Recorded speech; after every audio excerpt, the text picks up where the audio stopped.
Well, you asked for it. You probably didn't. No, you definitely didn't. Did you even know that we're still friends after all these years? I don't post on social. And the gag is you don't know who we are. Hi, everybody. Welcome to episode 1 of Lavender Pod. Yay. Lavender Podcast. It's called Lavender Pod because it's sort of like a lavender marriage, even though we're not together. But we're getting into our truth and our story today. Let's tell you a little bit about ourselves. You first, lady. So I'm Joe. I do a lot. I'm a singer, arts manager, actor, wannabe podcaster currently. Lots of stuff going on. You should check it out. I just put out a single. It's called Siren. The date we filmed it came out a week ago yesterday on April 5th. Or April 4th. And it is just a bunch of different ambulance sounds mixed together. Yes. Yes. No, Joe is a very talented musician. Took you a while to get there, huh? No, I'm kidding. So I'm Zoe. I'm a comedian actress. Went to college for comedic arts. Graduated from Emerson College. Yeah, that's a real degree. And did I need to get that? No, but now I'm certified funny. So I went to school for comedy. I work in New York at a big agency. Won't reveal because that would be embarrassing. And just trying to do comedy and aspiring podcaster with my gorgeous friend Joe to my left. I've had a lot of work done. And I'm waiting to get mine. Insurance won't clear. My insurance won't clear. My double vasectomy. They just won't let me do it. So we met probably... I was in 6th grade, which means I was 11 years ago. Yeah. Was it 11? Because you didn't know me before Hairspray. I turned 11. No. Congratulations. I was 11 turning 12. Okay. And that was the summer of 69. No, it was the summer of... It was the summer 2014. 2014. Because you didn't do any shows before that with them, right? No. We met in a youth local theater company. Regional theater production. Yeah. Of Footnote, regional theater production. I love that thing. There are so many people I know now that I look at their resume and I see stuff that they did in like high school or even middle school, and they just put it all under regional. And I'm like, sure. Get that credit. Get the SAG card. Yeah. It was my first ever professional production, and I tried out, obviously scored the lead. And what production was it? Hairspray. Okay, insert here. Yay. Insert air horns. Insert ear horn. We need like a soundboard right here. Wait, the way that hold on. Do you have? Oh, you have the Sam's remote, right? Yes. I'll go get it. Yeah. Okay, hold on. Joe, tell them about how you found Hairspray. I want to talk about Squarespace. Yeah. So we got to know each other through a production of Hairspray, as we mentioned, that we were in back in 2014, which is 11 years ago because we are old. And we were Link and Tracy because I was, one of the boys that could sing. I know that's right. And so they always just like put you in everything when you're one of the boys that can sing. Mm-hmm. And the chorus boys. One of the chorus boys. This was the summer before I came out as gay. And so I was very much defensive of the fact that I wasn't, which was just not true. We should insert a picture here of what you looked like at the time. Oh, it was horrific. Yeah, so at the time, Joe was straight. And for legal reasons. For legal reasons, it was before 2015, before Obama helped us out there. So I tried out for Hairspray. I was 11 going on 12, and I was put into a chemistry test with. Yeah, we did a screen test. 15 callbacks, which was crazy at the time. Especially for like a regional children's production of Hairspray. We had an intimacy coordinator was there, always on site. It was a really safe set. And then they did a stage show. And I was like, where have you been all my life? I hope I get to play Tracy. One, because I was an aspiring little theater gal. This all started at the auditions? Yes. I didn't know that. I saw you and I was like, oh, that's daddy. Like, Oh, that's daddy. That's 13-year-old twink. You're like, that's my husband. that's husband. I want some. He's mine. I want some of that. I want some. No, yes. I want a hot piece of no ass. And so Flat. I want a piece of that flat flan. Flan. And so, you know, I went home. I felt really good about the callback. I was in a callback group with me and one other gal who the whole time she knew you. And so she was really like going for it. She was like, Joe and I are going to be the leads, and made me feel bad because I'd never like done theater with them before. Because in theater, I don't know if this is just a New Jersey thing or like I'm sure all regional theaters and all children's theaters all across America have like very cliquey vibes. And if you are an outsider and you join, it's hard to infiltrate the group. And so coming in as a fresh newbie and then scoring Tracy Turnblad right off the cuff, I was a force to be reckoned with, mama. But I went home that day and I remember seeing that Tracy was taken off of the character list of people. Like, you remember that? Like, No. They had a list where it was like roles that are like open right now or something like that. I don't remember what it was, but I remember seeing that Tracy was gone. Oh, like they were like, these are the ones we have already like cast? Yes. It was like, we're doing second callbacks. Here are the parts we're still searching for. Wow. And Tracy was gone, and I literally cried in my room because I was like, it can't be me. No, I cried because I was like, it's me. I really thought it was my confidence back then. And now I'm gonna have to kiss him and marry him. Yeah. And I was like, oh my God, I hope I get to work with that kid. Because you were in a callback group. It was you. And then the next youngest person was like 7 or like 8. And it was for the younger cast. And I was 12. So Yeah, because we were the younger cast. I remember. Yeah. And so I remember the callback. It's good that you remember all of this because I don't. It's weird. My memory, I have crazy ADHD. So my memory is very like film camera. So like it takes in the moment and I won't remember it until it develops later. You know what I mean? So like I'm remembering this shit for I the have first ADHD time. like that too, except it's not like that at all. Yeah. Except I actually forget things. Except I get anxious behind the wheel and I have to pull over. Except I might crash my car on accident. Yeah. At the first day of rehearsals, I was like, It's just it was just crazy. I remember I was like, these are my ride or dies. This is my fucking cast. Yeah. Let me paint the picture. Me, obese, him, gay, seaweed, white. Penny Pinkleton. Yeah, I think we need cutesy to. little I think girl, we need lover. to spend some time on that for a Yeah, second. we'll go back to that. Fast forward. We need to. We need to. We need to hold space for that for a moment. Yeah. Just a horribly poor casting decision. There were. It's like if you wanted to do like I don't even know. I can't think off the top of my head a parallel that would be so unbelievably wrong for that. Yeah. Like to compare that to, because it's like, why would you ever do that? Yeah. Why would you ever think that's okay? Yeah, it was. I That remember. kind of defeats the whole purpose of the whole show. He was Italian though. That doesn't count. So like he literally, the director. So was, people didn't think he was white 100 years ago. So Yeah. So it counts. So it counts. It was Of before as shit started circling and going on. My little brain mistook what was written on the page as, this is husband and we're going to be together forever. And oh my God, I hadn't had my first kiss yet. And the thought of getting to kiss him when the show came around. And I remember Did we actually kiss?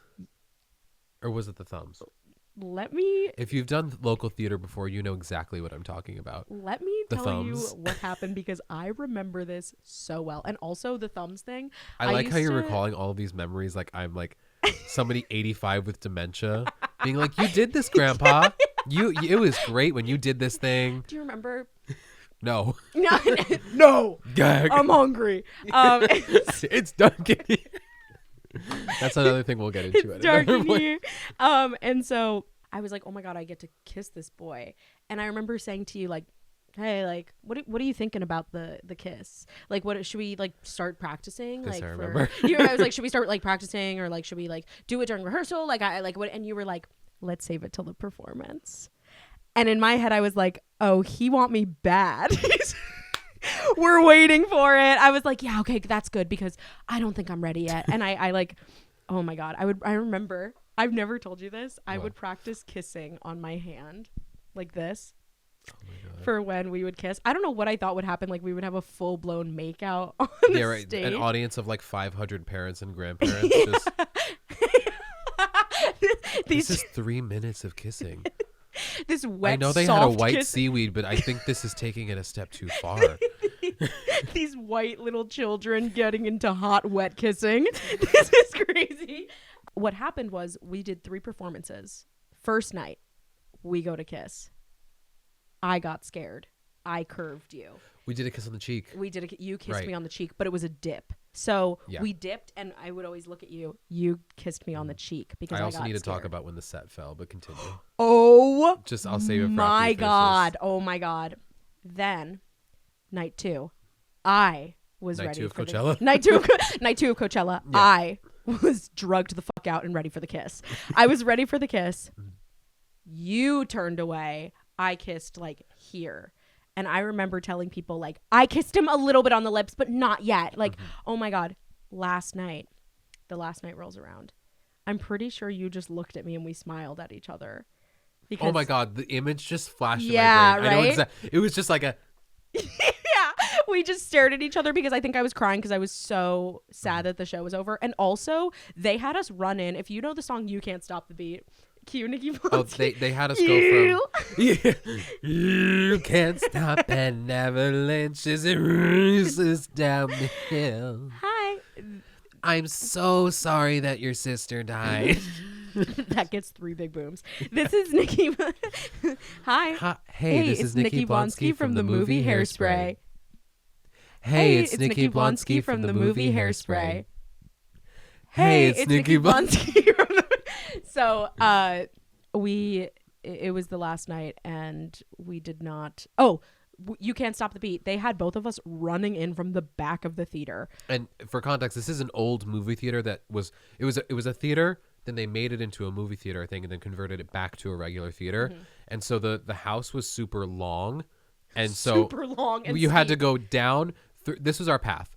You go off stage, down a tight spiral staircase, through one hallway of dressing rooms, then another hallway of dressing rooms, up another flight of steps to the lobby, through another lobby. They had like a vestibule lobby, then the lobby where there were concessions, and then through the audience. And I think we probably had 16 counts to do that. Yeah.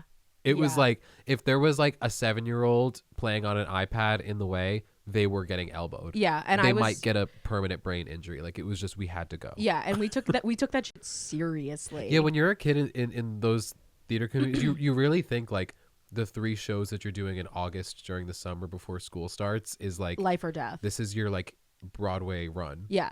This is your prep. limited engagement. Right. People are paying $900 a ticket to see you in Othello. Right. Like, I'm peaking right now. Isn't that the show with like crazy ticket price? It's Othello, right? I think so. One of them. Yeah. One of them with stunt casting. Yeah, yeah. But we had to run, and I was this chunky little kid, still am, had to run so fast, and I was always scared that the door would not be open. Like, I remember like banging on the door every night to make sure that it was open. One night, I'm pretty sure the door was shut, and I had to like literally bang on it, and one of the audience members had to let me in, which is like embarrassing as shit. But like a little kid be like, "Let me in." I'm gonna miss my cue. She's gonna be so mad at me. Well, because You Can't Stop the Beat can't happen without Tracy. Yeah, no. That would be crazy. That would be crazy. That would be criminal. Also, mind you, I could not dance. I still can't dance. I was a mover first, not a dancer. And they cast me as Tracy turned Blad, who is a dancer. So they had to dumb down all of the moves for me. So mind you, I'm having to run, dance, sing all at the same time. It was bus club, another club. It was bad. It was bad. Dance, sing, act. But yeah, so the last night when we were like out of breath and we were so out of breath, we looked at each other and we smiled, and I was like, damn, it's all gonna be worth it. I'm not getting that damn kiss. Yeah. I'm not. But then I was like, it's okay. This is gonna continue. We're gonna be together. Yeah. And so fast forward to okay. First, I want to talk about the set. Oh, then we'll talk about your crash out. So during one of the shows, and to this day, my dad won't shut up about the line that I improvised in that moment. Oh yeah. So there were 2 towers. Great way to start a story. Yeah. There were 2 towers that had 3 different faces to them for different scenes in the show. And so what happened was like during one scene, they'd have it flipped in one direction or whatever. And during a scene change, they had 2 of the towers like kind of crossing each other on the stage. And as one of them was doing that, the wheel buckled. And mind you, you have like 14-year-olds and 15-year like freshmen in high school. Not even. Yeah, like moving this thing around, especially for the younger cast. These were little kids moving what was probably like, what, a 12-foot tall set piece? It was probably 100-something pounds. And also the wheels, I'm pretty sure it was on like a dolly. Like it was on like a small, the wheels were not fit to be having a huge piece like that. And especially like it was top heavy because it literally went like that, like in a V shape. Yeah. So just bad planning all around. Yeah. And so the wheel buckles and the whole thing tips over like in the most Herculean like opera like everything is in slow motion happening at this point. Everything comes down, crashes, half of it falls on our friend. And he ended up being fine. He lands like this. He is holding the whole set up with his knees, and he is this like 80-pound little kid. Yeah. One of our friends who played the white one who played Seaweed jumps down to save him. People are trying to rescue him. It's during like Run and Tell That. Because I remember us being up on the platform upstage and just seeing the the whole thing crash down and seeing like the older kids that were in the like the older cast, they were stage crew for some of the shows, so they were running out trying to save people and like the whole thing. And oh my god, just like looking at it now as an adult, I'm thinking of like, oh, the lawsuits that could have happened. Oh, totally. But at the time, I'm like, oh my god, this is insane. What? Show must go on. Yeah. So the thing falls down. A couple scenes later, it's like towards the end of Act 1, and I'm like, there's just so much going on right now. And then there were records on one of the faces that people saw on that tower. Mm-hmm. And I was like, and the wall of records fell. Oh, and everybody was like, yeah, clapping like crazy. Awesome. And that was like my moment. I felt, because I used to watch so many Broadway bootlegs where somebody would make a joke and the audience would be laughing so hard that everybody starts clapping. And so I was very much like, I just had that moment. I had my Broadway bootleg clapping moment. Mm-hmm. And so and then the exact look you're giving me right now is kind of the look you gave me when that happened. What is it? You with your Tracy wig and like the makeup, and you're just like, I know, because I wanted to contribute too, but I was like, I can't. I gotta let my man do his thing. That was like, crazy. That's my husband. That's my husband. My gay husband. That's my fucking man. And I remember during intermission, we were like, where is? And bleep the name. We were like, where is he? Where is he? And he insisted he wanted to stay, and his mom was like, no worries, no worries. They had to rush him off to the hospital. Yeah, he ended up being fine. We got through the numbers he needed to be. She's fine. She's literally fine. She's literally fine. She's just 70 pounds and had a set piece that's 80,000 pounds fall. Yeah. But yeah, that show was nutso butso, and I was like, I wonder what's gonna happen like after with Joe and I. Like, are we going to be together? And we ended up staying friends. We ended up doing so many shows together, and like all of our text messages from that show, because I like kept continuing texting him, obviously, because I was in love. Mm-hmm. I wanted so badly to like be with you, and I just kept texting you, and you would text me things very like sweet, being like, oh, I love you. And I was like, he loves me. Like, I would take anything at crumbs, anything. I'm like, love you, babes. Yeah, like anything. He loves me. He loves me. This is legit. And I had a shrine. A Hairspray, like I loved Hairspray so much. For Hanukkah that year, I got a massive movie-sized poster of the Tracy face. That's like that one, the old 2000. Do you still have that? No, not here. The old, not here. Not you looking around my room. Yeah. The 2000. Where are you hiding it? The old 2008 show. I think that's the year that it came out. But it was like 2000. Oh, really? The original Hairspray, yeah. Damn. Yeah, and then the original movie is from the 80s. The 80s, 1988. Yeah. I watched still that haven't and watched I was like, it. It's weird. Well, John Waters. I had a Hairspray like shrine on my wall. You know, shrine from when Joe and I did it, and I then had a shrine of Joe. Mm-hmm. Pictures of Joe and I, like literally pictures of Joe in the corner, like screenshotted from his Instagram. Like, I'm not kidding. Like, it was it was really real for me. Like, I was in love with this man, and everyone would tell me, Zoe, I think he's gay. Yeah. And I would be like, you shut your goddamn mouth. You shut up. Don't you. You poop. You poop! Don't you crap and say that! Don't you dare! I literally was like, "Don't you dare! Don't you dare!" Talk about no. La la la la la la la la la. I literally did not care. I would not take it. People would say that. I'd be like, but you don't know how he is with me. You don't know how it is. You do not know how it is. You don't know my man like I know my man. Know. We watch Drag Race together. We watch Drag Race and he does my makeup. We love each other. He's just in touch with his feminine side. Yeah. So what? He wears heels. So what? Oh my God. The other day, I just got over from having COVID. And so I was home for a week and had nothing to do.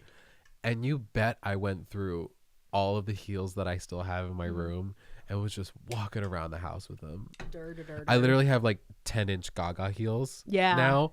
And there's a TikTok that I did with one of them where I was strumming, and it was the thing from Camp Rock where it's like, you gotta scream until there's, but it was like a 10-inch stripper shoe. That's so awesome. And so I was just walking around the house with them. Yeah. Had a blast. We gotta wear them for this. Yeah. We're gonna incorporate once. And we won't acknowledge them. No. The whole episode, and everybody in the comments is like, what's going on there? Like we're in sweatpants and we just have full beat sweatpants. Like drag queen off duty. Stripper shoes. Just talking about life. I literally was so in love with him. It was insane. And one time he was like, let's go to the mall. And I was like, oh yeah, let's go to the fucking mall. The mall. Because back in my day, back in our day, when Forever 21 was still open. Yeah, seriously. And living in New Jersey, this is probably the universal experience for most kids. You go to the mall and you like wreak havoc as a kid. Freehold Raceway Mall was the spot. Yeah. And like when I got my first ever boyfriend years later after Joe, I would violate the couches there in a crazy way. Like people would see like two little horned up preteens like dry humping on jeans on those couches. Like, and you know what? They still do that. Right. And it was, and I think they're off the phone. Right. Better for it. Right. They get off that damn phone. Bring back dry humping. Get rid of iPads. You know what I'm saying? I'm like, good for them that they're getting out of the house. Yeah. Yeah. And stealing and being crazy. Yeah. I mean, if they're stealing from like, I don't know, Charlotte Russe or Forever 21. No one's gonna notice. At least there's somebody in the store. Right. Right. At least. Did you know Forever 21's like clearing out now? Yeah. Bankrupt. It's gone from the mall. Already? I wanted to buy their furniture. Oh. They were giving away stuff for like $80 for like a table. It's desperate. Yeah, but like that stuff, some of that stuff's cute. I would buy it. True. I saw a girl on TikTok. They had like a fancy like rack thing. Oh yeah, like, yeah. Lucky. Yeah, lucky. We'll go thrifting. We'll do a thrift haul on here. Right. And nobody can say otherwise. And nobody can say otherwise because this is our pod. The one view and it's us. Yeah, right. When we're rewatching it. Watching it in a loop like, oh my God, we're so funny. Yeah. But we went to the mall and we went with one of our other friends who was like, Zoe, he is very clearly gay. And I was like, you don't know him like I know him, girl. You don't know what happens to us. You don't know my man. You don't know my man like I know my man. Oh, my man, I love him so. Yeah. And so he's gay. And so we went, it was kind of close to summer and we went into Cotton On. Yes. That was like my store back in the day. And we were trying on, I was like looking at bathing suits and I was like, what do you think of this one? What about this one? Have you ever tried this one? I remember this. It was like a push-up bra. Yeah, and I was like, this would be crazy on my boobs, right? And Joe looks at me and goes, no, that would look amazing on your boobs. And I looked and I was like, oh, hold on. Wait a minute. Let me just go to the dressing rooms real quick. Hook, line, and sinker, mama. Hook, line, and sinker. My man loves me. My man loves me, and I'm about to give him a wet kiss. And so then he looks at me and goes, oh, don't worry. I can say that. I'm gay.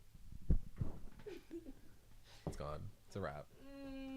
Well, it was lovely getting to know all of you. This motherfucker decided to come out to me. Just your face right now seeing memories of the corners of my mind. I get really mad. I rage quit this podcast right now. Well, that's what happened that day is you rage like full Regina George, Mean Girls, stormed back into your room, had a full crash out, took the shrine and tore it apart. Ripped it down. Had a picture of us. Yeah. Smashed the frame. Yeah. Burned the photos. I'm not kidding. I took a lighter. I was like, Mom, can I borrow a lighter? And she was like, no, why? And I was like, because I want to light a candle. And she was like, you don't have a candle in your room. Mascara running in every. I want to light a candle. Because I want to light a candle. I just got back from the mall. I went to Bath and Body Works. It's 1,000 dreams. And so I come back with a lighter. It's Twilight Woods. It's Japanese flower blossom. And so I miss those. I miss those though. I miss her. I can't figure out how to light the lighter, so it's taking me a few seconds. Then I go downstairs. I get one of the long ones. I light up this picture, and I'm like, and then it starts. I'm about to beat this bitch up.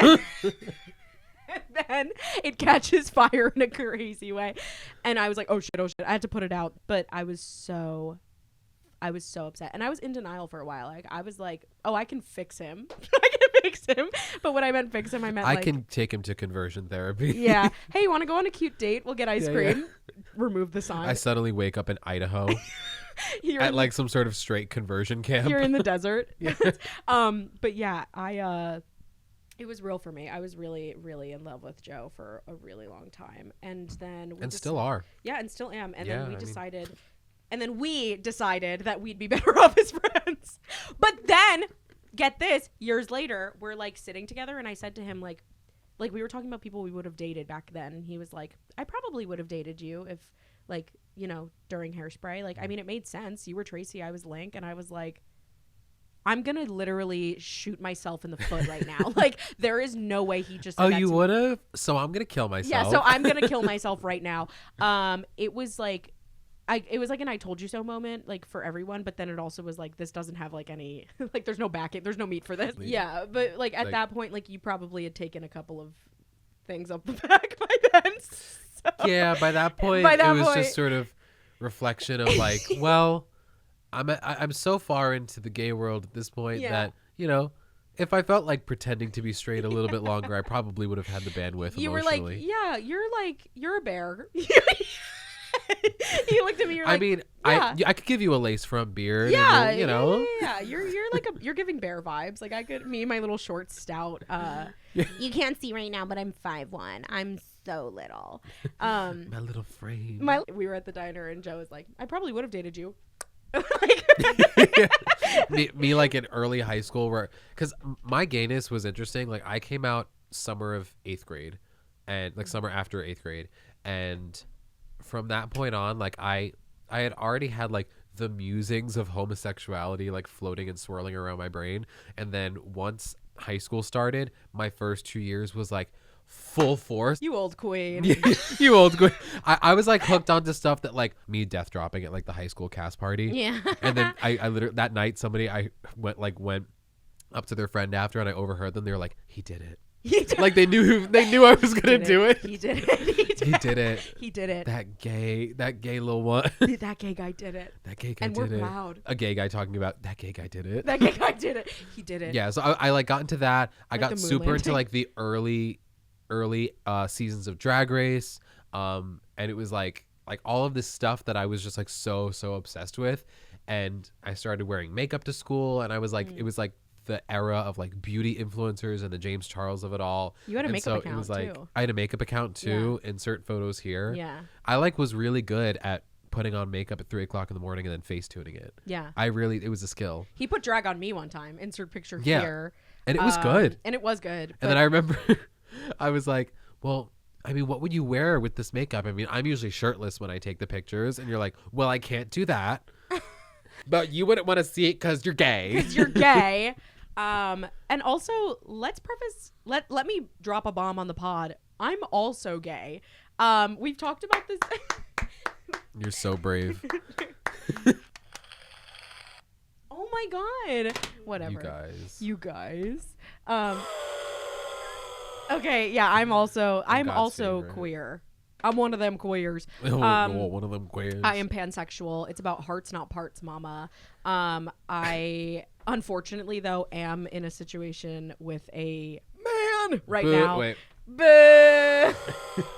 So it's okay. He's a little gay too. Yeah, he's a little gay, but you know, I'm exploring the other side. You're healing your inner child by dating a guy who's a little gay. Yeah, literally. Now it has come full circle. That's what, when I started seeing my now beau, I literally said to myself, wait, I finally got the gay boyfriend I always wanted, because we won. We got it. Because that's what. Let's go.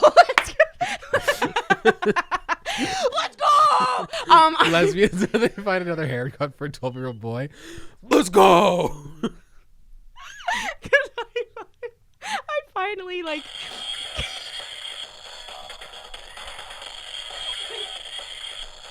I finally got what I wanted all along, because I always famously go for, like, you know, men that I have to question their sexuality. Like, I was out with my friend the other day, and we were at, like, Michael's craft store, and, like, she's single, so I was, like, looking at this cashier, and I was like, what do you think, girl? Like, what do you think? Do you think he's gay? Like, what do you think? He's kind of cute. We get outside of the store. She goes, I don't know. I said, what do you think? He's really cute. And she goes, I honestly think he's more your type. And I said, why is that? And she goes, because you had to question if he was gay or not. Gagged. Okay. And what about it? The book is open, but doesn't mean you gotta read it. The library is open, darling.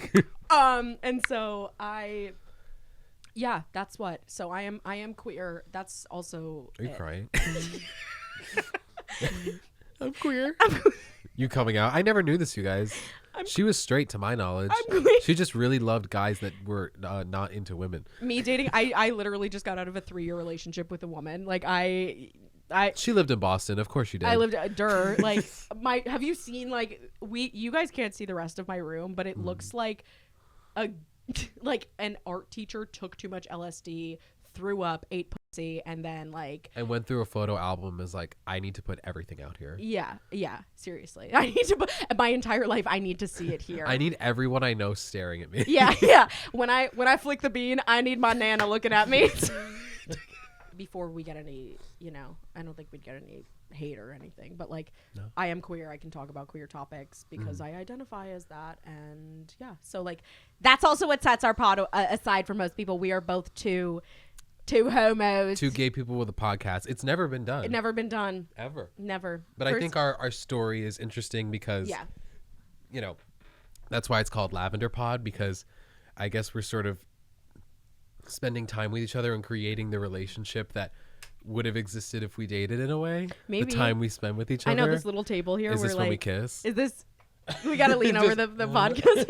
You get like hit in the throat by that thing. Yeah, right. I die. I die. I did. So I did. So this. I'm itching to talk about Coachella. You want to? I want to talk about Coachella. So that was how we met, and that's long story short. To make a long story short. To make a long fucking story short. Right now, I don't know when this is gonna come out, but last night, speaking of being queer and queerness, let's talk about Mama Queer. I was up till 4 a.m. Let's talk about it. Yeah. So this is the portion of the show where we'll talk about some like pop culture-y things and perfect timing. Gaga did her first Coachella set last night at the date of filming, which is whenever in April. So I was up till 4 a.m. watching it because Pacific Standard Time. Sure. And it was so many things, flames at the side of my face. It was so good. It was so good. And she started out the set where she was in this like 20-foot tall dress that was like a set of curtains with a cage inside with dancers, and she was at the top doing abracadabra. She looks like one of those old cakes where they put a Barbie in it and then it's a cake like on the side. It was just like, happy 5th birthday, here is Lady Gaga. Abracadabra. Abracadabra. Yeah. So she starts out the show with that. Super crazy, fierce, amazing. Then she has like a chessboard where she's fighting her past self. And it's smart. So like so smart. Like, you know, so smart. And it's so good to see Gaga doing like the Gaga things that I fell in love with back in the day. Wearing campy outfits, talking a lot, and then also having a dramatic moment where she'll go from doing a big production number to walking to the piano and then like doing her little thing on the piano. Yeah. And like all of the good Gaga stuff, but from someone who's like much more emotionally healed was like going on. Yeah. And so it was so cool to see like her doing so well and doing all the stuff that people love, and she's not like hurt by it. No, because I think she like ditched the Gaga-ish stuff for a while because it was a product of like her being really emotionally damaged. Yeah. And so now that she can do these things again and like be in full camp and do these high energy shows and do all this crazy shit and not have to attach it to any of the trauma she went through, right, is so cool. And the way she like and the way she like portrayed that was so interesting. Like her killing her past self. Yeah. I'm spoiling it for you.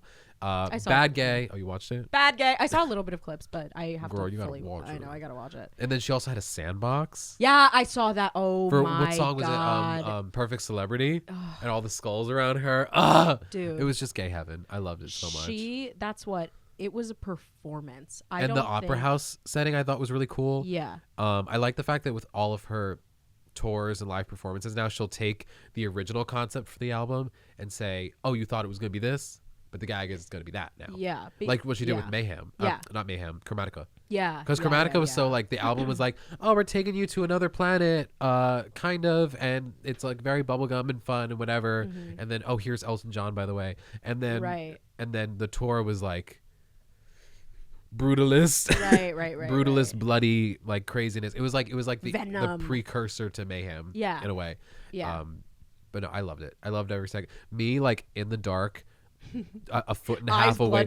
Literally a foot and a half away. I had just done like a long thing at work. I was working at I work at a couple different theaters in Jersey, and I just finished this long shift working at Gala, and I come back at like 12:30, and then I see that her set starts like an hour later, and I'm like, oh my God. I need to make the executive decision to stay up all night watching this thing, right? And so picture me a foot away from my TV, not like sitting comfortably on my bed watching the thing, standing like I'm in the pit with everybody else, staring at the TV.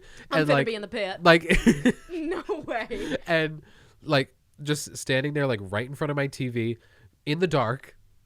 And as like Perfect Celebrity's going on, or she's doing Bad Romance as her encore, I'm literally like in the dark alone with the volume like kind of low, just being like. That's so awesome. Yeah. That's fucking gay as shit.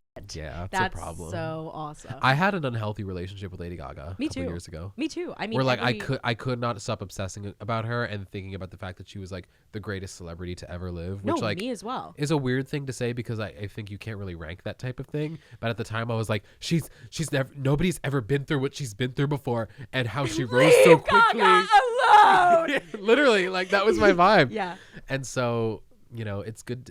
I've detoxed from Lady Gaga, and now I can return in a healthy way, so it feels great. Right. I mean, well, not even. I mean, no one compares to Lady Gaga. That is a statement. She's incredible. That is a statement that I will say. I made a with full TikTok last night confidence. very impulsively where I was like, I want to do a fraction of what she does one day. But it's true. Like I would love with my music, because I do a lot of like softer music right now, and it's stuff that I want to highlight and showcase now. But I definitely want to take it to that next level of doing harder, more fast-paced stuff down the line. And so, you know, she's always been an inspiration for me and so many other people that want to create, you know, campy, live, spectacular things. And so I hope to achieve like my version of something like that one day. Yeah.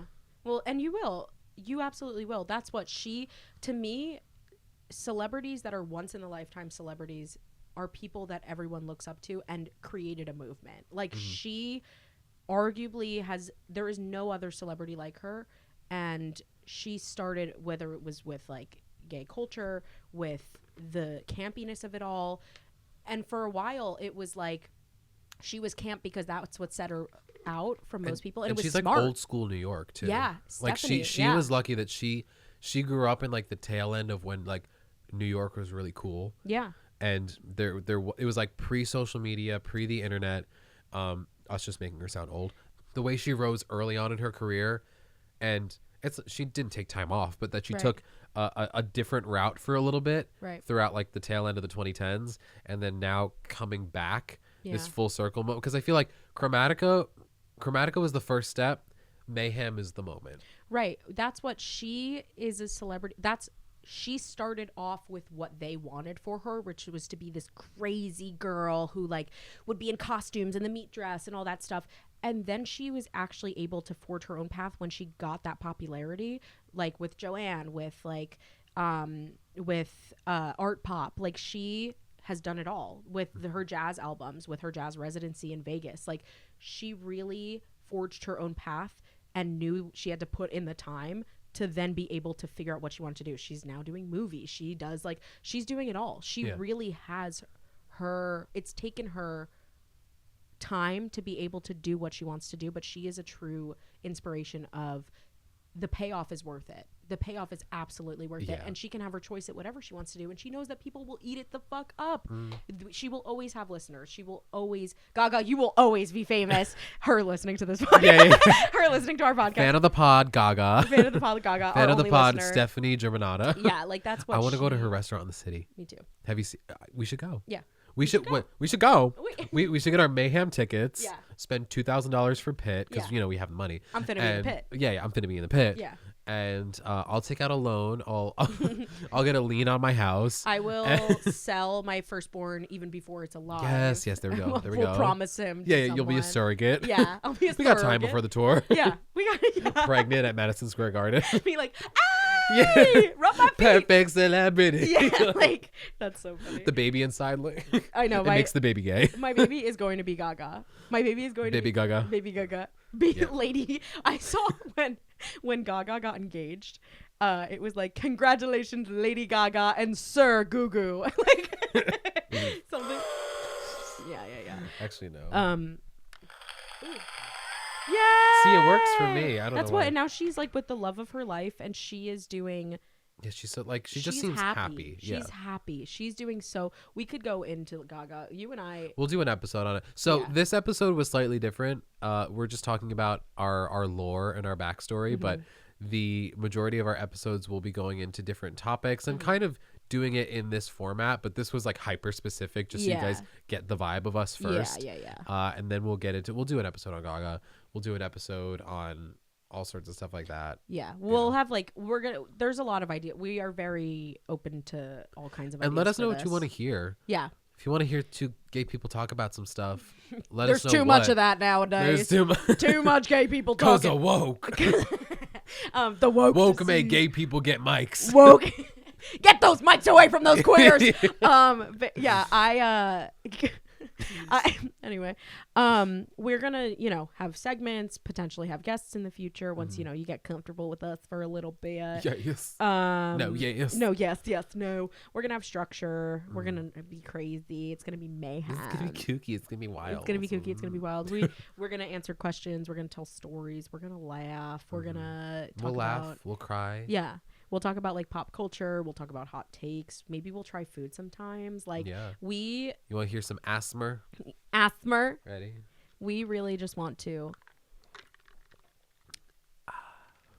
That's I hope it shows up. I hope it shows up little because that teaser for what you might get. that's just a little teaser. We are just two besties that wanted to make something fun together, and that's what this is. It's not for. I mean, Yeah, that's we're just really, we're doing it because we wanted to, and we kind of said it as a joke, literally like a week and a half ago. laying in my bed at And like then 4 a.m. Yeah, in the middle of the night, I just texted her. I was like, "I'm dead ass about a podcast." Wait, too, are by you the dead way. ass? Because I'm dead ass. Wait, Yeah, dead and then you were ass? like, "Yeah." Yeah. And so it just sort of happened, Yeah. And so I think It just happened. everything just happened so organically. And I wanted a relationship, but instead I got a podcast. This podcast is just going to be something that is a fun thing for us, and it's to welcome you in on this like fun, safe space, and like just a break to laugh. Yeah. If you're driving, listening to this, or you're at your job and they let you wear headphones because there's like a millennial that runs the place there. Me. Like, this is just a thing for you to listen to. We keep it light, talk about different things. It's gonna be. I can't promise it'll be funny, but it will be. We'll help you not think for a little bit. Yeah. We're your friends. We're your friends, and you can talk back to the If camera. somebody says it's a parasocial relationship, they're wrong. They're wrong. You can talk back to the screen. We won't judge because we won't see. Because we won't hear you. We won't hear you. This could be the start of something new. It feels so right to be here with you. Oh, and now looking in your eyes, I'm feeling my heart. The start of something new. So yeah. I think we could close that out there. Yeah. We can stop it there. Welcome to the first episode. Welcome to Lavender Pod. This was fun. This was really fun. And I can't wait to do more of these. And you'll be seeing us, and we'll be seeing you. Yeah. Be sure to rate us 5 stars on all the podcast distribution things. Comment on the YouTube channel if there's something that you thought was funny and you want to be talk more about a of. little bit more, talk They're about like, no more Zoe. We only want you. Next week you come back. You're like, hi, you guys. So this I'm still in Zoe's room. But I'm just doing the podcast by myself. I'm sitting on my bed like. You're in the background. You poop. But yeah, thank you guys so much for listening, watching. However you took this in, if you made it this far, thank you. Thank you. Thank. And so that's what we're doing. We hope to see you again soon. Yeah, see you soon, friends. Woo!